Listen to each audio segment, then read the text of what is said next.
right, hey, this Nasty Neal at the Station of Decapitation without your head, and I'm joined by Jason Brooks, the Killer Benny, and Eden Campbell, the final girl Cassandra of Diced Reloaded. It's very cool to have you both here. Yeah, Thanks for thanks for having us, having Neal. us. Yeah. Yeah. So give people an idea of what Diced Reloaded is about if they're not aware. All right, so Dice Reloaded is your 80s slasher, but I'd say it has a real twist, a family element, and you're kind of trying to discover what has happened to this family along the way. Anything to add, Jason? No, I think you nailed it. So, how long after the original one did the idea to do a sequel come up, or was that even brought up while you're making the original one? Well, this one's not quite a sequel. This one is the Reloaded. It's the first one expanded. So it got when Dread Central saw potential in the short film, picked it up and decided to add about half an hour more of some amazing kills and story and tying things together. So when did that come about? And that must be exciting to you have this movie and like it gets interest and like let's expand this and make it a bigger movie. It happened about a year ago, actually. I got the news that it might happen, and then in last November, I got flown to LA to go film the pickup scenes and the additional stuff and additional kills. And so I think it's been about a year in the making. Now, I'm friends with John Carius, and so I was really happy to see him in the movie, and he's really fun as a doctor. Just how fun was he to work with? He was a lot of fun. He was great. And his kill is going to be a lot of fun too. No, Cassandra. The spoiler, the kill. But the Cassandra, I said final girl. Do you consider yourself a final girl or a scream queen? A little bit of both. I did a great deal of screaming with Jason, and that really gets you out of breath, you know? So you it's kind of, it's like diving. You gotta really breathe in a lot of air, and then you got her final girl moment at the end, which really drew me to her character in the beginning when we were filming. The screaming part, is that something you could prepare for? Like, had you done it in previous movies? Like, had you known what it's gonna take? Oh yeah. Oh yeah. You know, in the Pacific Northwest, it's super dark here. So we do a lot of horror. We do a lot of I thought screaming. you may just do a lot of screaming. I was like, I don't know what's going on No. there. No, not in my regular life, but Uh, yeah, a lot of vocals in this one. and you mentioned, the final girl scene. So, what was that like to work together, and how physically demanding is that when you're doing a big fight scene? Well, it was my first time doing any stunt work, so we filmed the stunt work on the last 2 days, and I pulled up to set just terrified. I was really scared. I just thought it was gonna hurt, like you're falling to the ground. But Jason's a pro. He can tell you he does stunt work all the time. And it was actually my favorite days on set were these scenes because it's like a dance. It's choreographed and it feels super safe, but it's also kind of fun because you know what's gonna happen and everything is safe and it was really cool to shoot. Jason, any notes on that?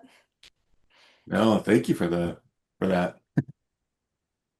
A lot of fun kills, Jason. So, what is it even like? So, when you see yourself in costume, and then you're actually, playing around with cool props and gory stuff. Like, just what's that experience like?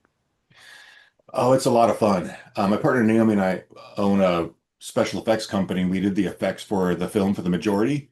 And so being able to build these effects and props in a way that I knew I'd be able to use them was just a tremendous amount of fun because sometimes you build them and someone else uses them. But this time I got to build it and use it until we got to the reshoots and we had Joe Castro on board who made some Oh yeah. amazing effects as well. And so being able to bring his amazing work to life was just an honor and a lot of fun as well. Yeah, Joe Castro's great. He made the mask in my first feature film. So yeah, I know Joe really well.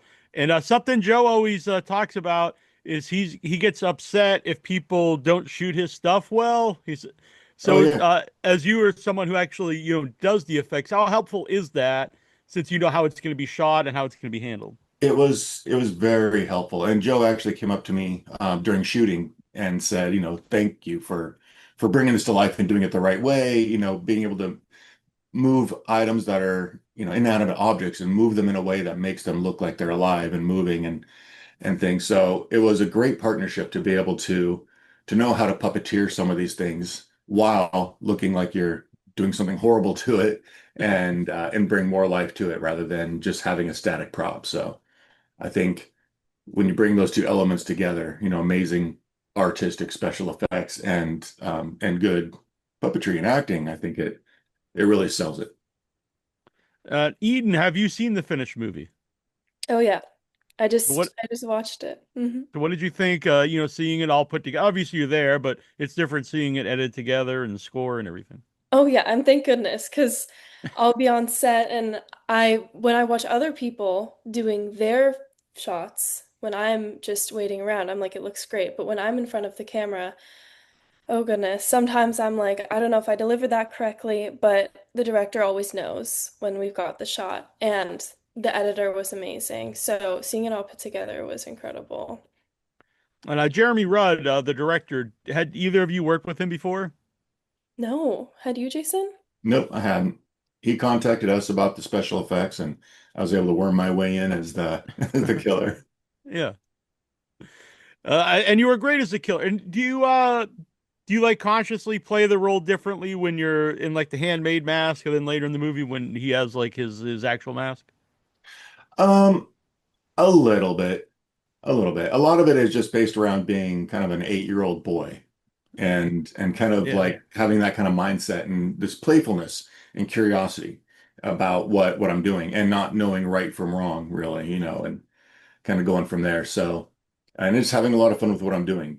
But it did, I mean, it was a different kind of a way once, in the beginning, I'm in one environment that kind of makes me a little sad, and then later on, I'm not. So I get to have a little bit more freedom to play with that.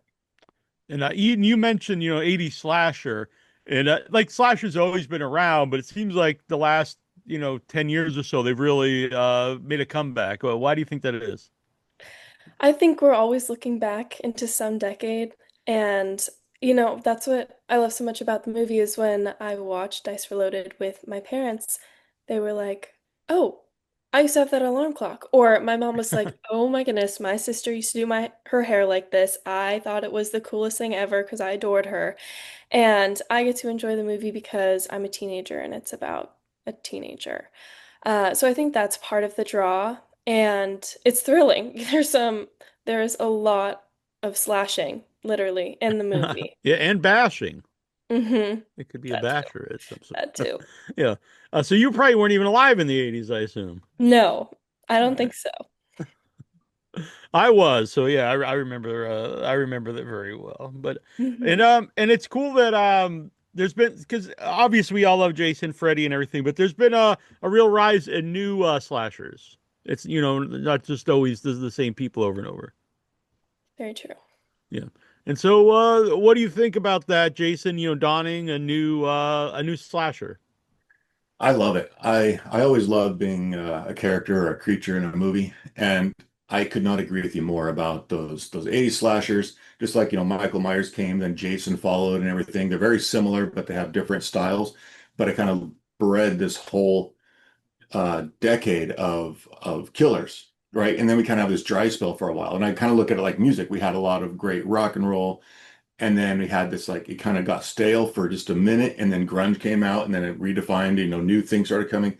I think that's what we're seeing now with some of these new slashers, is this new revival where we have this new music that we all get to enjoy, basically. Yeah. And I'm it's glad to people be my age, remember that stuff, but then it's cool that new people are finding it. So Oh it yeah, I kind mean, of it you can connects always to love the everybody. classics, Yeah. appreciate the new stuff. Yeah, so I'm really grateful to be a part of it. And Christine Rose Allen as the nurse I thought was great in the movie too. So what was she like on and off set? Wonderful. And I got to spend a little bit of time with her down in LA. We shared a townhouse together for the week. And got to talk a little bit, and she's just a wonderful, wonderful person and actor. Were you around her much? Um, I Eden? I only got to meet her twice. Um, but oh my goodness, watching her scenes was chilling. Um, the scene on the phone, if you know what I'm talking about, was her performance while Benny is listening is just absolutely chilling. I really, ooh, she does a great job. She did amazing. And she had this great backstory in her mind that she told me about Benny and her character and where they Oh, came that's from. And cool. it really helped me a lot too to Mhm. build that relationship that we have. So I kind of had that in the back of my mind during some of that performance. Yeah, I think even if the audience doesn't know the backstory, like you could tell that there's something there, or, Hmm. yeah. So, what was it like, Eden? Being in the what seems to be warehouse. I don't know if it's a set or whatever, but d does that add to the performance when you guys are both like running around in an actual area? Oh yeah. Oh yeah. Because it was an actual warehouse. And we showed up, we always arrive as early as possible to just get prepared. Everyone has to do their makeup.